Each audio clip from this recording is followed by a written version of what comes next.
성경 수업을 걷다 오늘은 시편 5편입니다. 시편 5편도 개인 탄식시로 분류되고 표제는 다윗의 시 인도자에 따라 간악에 맞춘 노래라고 되어 있는 것처럼 시인은 다윗이고 예배시 회중들과 함께 불렀으며 관악기에 맞춘 노래임을 알 수 있습니다. 시편 5편의 특징은 시의 구조에 있는데요. 청원과 그 근거가 교차되어 나타나고 있습니다. 세 연으로 된 시편 5편은 각각 청원과 히브리어 키, 왜냐면으로 구분되는데요. 우리 성경에서는 왜냐면이라는 단어, 키가 번역되지 않았습니다. 시편 5편 전체의 구조를 보면 이렇습니다. 1년, 내 목소리를 들으소서. 왜냐하면 주는 죄악을 기뻐하지 않기 때문입니다. 2년, 나를 위하여 주의 길을 곱게 하소서. 왜냐하면 악인이 유혹하기 때문입니다. 3년, 악인은 넘어지게 하시고 주를 사랑하는 자들은 기뻐하게 하소서. 왜냐하면 주께서 의인에게 복을 주시기 때문입니다. 첫 번째 연에서 시인은 여호와께 부르짖으며 그가 왜 부르짖는지 그 근거를 설명하는데요.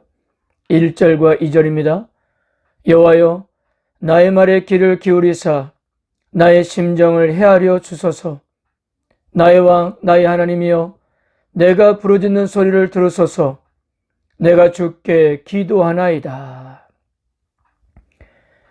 시인은 나의 말, 나의 심정, 내가 부르짖는 소리, 기도 등 의미상으로 같거나 비슷한 뜻을 반복하여 그의 절박함과 답답함을 표현했습니다. 특히 심정이라는 히브리 단어 하기그는 중얼거리다는 뜻으로 사람의 생각 속에 있는 것을 말로 표현할 수 없는 답답한 상태를 말하는데요. 쉽게 말해 신음소리로 이해하면 될 것 같습니다. 그리고 시인 자신이 안고 있는 답답하고 절박한 심정을 여호와께 부르짖는 근거는 그분이 시인의 왕이시기 때문이었어요. 그리고 3절을 보세요. 여호와여, 아침에 주께서 나의 소리를 들으시리니 아침에 내가 주께 기도하고 바라리이다. 아침이라는 히브리 단어 보케르는 동틀 무렵을 말하는데요. 이 시간에는 동쪽에서 태양이 떠오르기 시작합니다.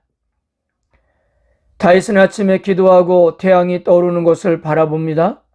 그러니까 하나님의 응답은 마치 아침에 태양이 떠오르는 것처럼 확실히 일어날 것이라는 시인의 확신이었던 것이고요.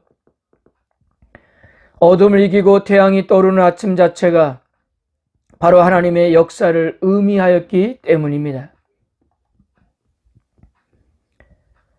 시인이 이렇게 응답의 역사를 바라보면서 기대할 수 있었던 근거는 여호와 하나님께서는 모든 악인들과 그들의 행위를 미워하시기 때문이었던 거예요. 그래서 시인은 하나님께서 악과 악인을 얼마나 미워하시는가를 여러 가지로 표현했습니다. 4절에서 6절입니다. 주는 죄악을 기뻐하는 신이 아니시니 악이 주와 함께 머물지 못하며 오만한 자들이 주의 목전에 서지 못하리이다. 주는 모든 행악자를 미워하시며 거짓말하는 자를 멸망시키리이다. 여호와께서는 피 흘리기를 즐겨하는 자, 속이는 자를 싫어하시나이다. 이것이 시인이 하나님께 부르짖으면서 응답을 기다릴 수 있는 근거였던 것입니다. 이처럼 시인은 악인은 하나님 앞에 결코 서지 못한다는 사실을 강조했는데요. 그렇다면 자신이 하나님 앞에 설 수 있는 이유를 두 번째 연에서 전적으로 하나님의 풍성한 사랑, 크신 은혜 때문이라고 고백했습니다. 7절과 8절입니다. 오직 나는 주의 풍성한 사랑을 힘입어 주의 집에 들어가 주를 경외함으로 성전을 향하여 예배하리이다. 여호와여, 나의 원수들로 말미암아 주의 의로 나를 인도하시고 주의 길을 내 목전에 곧게 하소서. 하나님이 거부하시는 악인과 하나님이 인정하시는 자신을 대조하기 위해서 오직 나는으로 고백을 이어가는데요. 자신의 의가 아니라 하나님의 풍성한 은혜를 힘입었기 때문에 경외하는 마음으로 엎드릴 수밖에 없었던 것입니다. 그리고 구체적으로 악인들에게서 보호해 주실 뿐 아니라 하나님의 길을 곧게 걸어갈 수 있게 해달라고 기도하는데요. 자신이 이해하는 하나님은 분명히 이렇게 역사하실 것을 믿었기 때문이었습니다. 시인이 이렇게 간구하는 근거 역시 악인들의 악한 행동 때문이었어요. 9절을 보면 악인들은 말은 신뢰할 수 없고 그들의 속마음은 파멸로 가득하며 목구멍은 열린 무덤이고 혀는 아첨하는 말에 능숙하기 때문인데요. 이 9절은 사도 바울이 악인을 묘사할 때도 인용되었던 말씀입니다. 마지막 세 번째 연에서는 시인은 악인에 대한 간구와 그 근거를 말하고 의인에 대한 간구와 그 근거를 고백하고 있습니다. 먼저 악인에 대한 간구와 그 근거입니다. 10절 하나님이여 그들을 정죄하사 자기께 빠지게 하시고 그 많은 허물로 말미암아 그들을 쫓아내소서. 그들이 주를 배역함이니이다. 여기서 정죄하다는 단어는 레위기에서 죄를 지은 사람이 죄를 고백하고 죄책을 제거하기 위해 속건제물을 가져와야 하는 사람에게 사용되었는데요. 즉 회개하지 않고 제사를 드리지 않게 되면 그 사람은 유죄인 채 하나님의 성수에 들어가지 못했던 거예요. 이런 면을 볼 때 시인은 하나님께서 그들에게 심판을 선언하기를 바라고 있었던 거예요. 그렇게 간구하는 근거는 왜냐하면 그들이 주를 배역했기 때문입니다. 악인들이 시인의 원수인 것은 그들이 먼저 하나님의 원수였기 때문이고 의인을 대적하는 것은 곧 주를 대적하는 일이었기 때문입니다. 그리고 마지막으로 의인에 대한 간구와 그 근거를 고백합니다. 11절과 12절 그러나 주께 피하는 모든 사람은 다 기뻐하며 주의 보호로 말미암아 영원히 기뻐 외치고 주의 이름을 사랑하는 자들은 주를 즐거워하리이다. 여호와여 주는 의인에게 복을 주시고 방패와 같은 은혜로 그를 호위하시리이다. 하나님의 보호하심은 지체할 수 없는 기쁨의 근원이 됩니다. 시인은 하나님의 보호 아래 있는 자들이 기뻐하고 기뻐 외치고 즐거워할 것이라고 고백하고 있는데요. 그 근거는 여기서도 접속사 키를 사용해서 왜냐하면 여호와께서는 의인들에게 복을 주시고 방패와 같은 은혜로 호위하시기 때문이라고 했습니다. 여기서 방패라는 히브리 단어 찐나는 단순히 작은 방패를 말하는 것이 아니라 온몸을 막을 수 있는 큰 사각형 방패를 말합니다. 그리고 호위하신다는 히브리어 아타르는 둘러싸다, 에워싸다라는 뜻인데 그러니까 하나님께서는 의인들을 전신을 막을 큰 방패로 둘러싸서 보호하신다는 거예요. 이것이 바로 하나님을 향한 시인의 믿음이었으며 간구하는 근거였던 것입니다.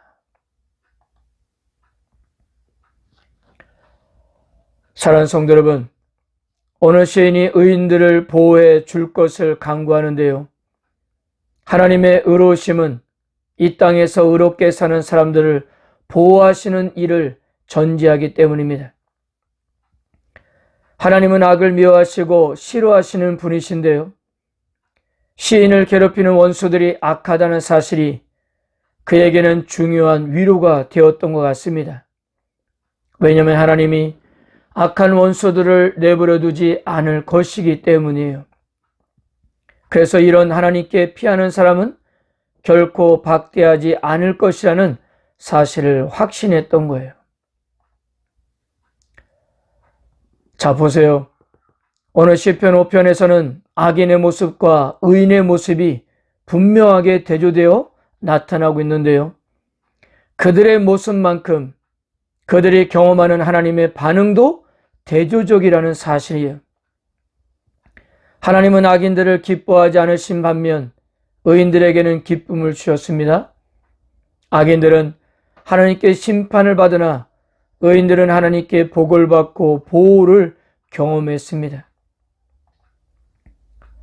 성도 여러분, 시인도 그렇고 우리들의 종종 갈등하는 것은 하나님의 속성에 대한 믿음과 우리의 현실의 간격 때문일 거예요. 우리가 믿는 하나님은 죄악을 기뻐하지 아니하시기 때문에 악의 주와 함께 머물지 못해 함에도 이 세상에는 악하고 오만하고 거짓말을 하고 피 흘리기를 좋아하고 속이는 자들이 잘 나가고 있기 때문입니다. 그런데 오늘 시인이 기대했던 것은 바로 그 하나님의 성품을 따라 하나님께서 반드시 악을 심판한다는 사실이었습니다. 하나님은 시인이 믿고 있었던 대로 그렇게 하실 거예요. 그리고 지금 당장 믿는 우리들이 고난 중에 있다 하더라도 우리들은 하나님의 궁극적인 은혜 아래 있다는 사실입니다. 오늘도 하나님은 우리들의 방패가 되어주셔서 우리를 둘러싸서 덮으실 거예요. 그러므로 어려운 일이 생길 때마다 하나님을 나의 하나님으로 부르면서 그분께 피하시기를 바랍니다. 오늘도 그런 여러분들에게 하나님은 함께 하실 것입니다. 아멘.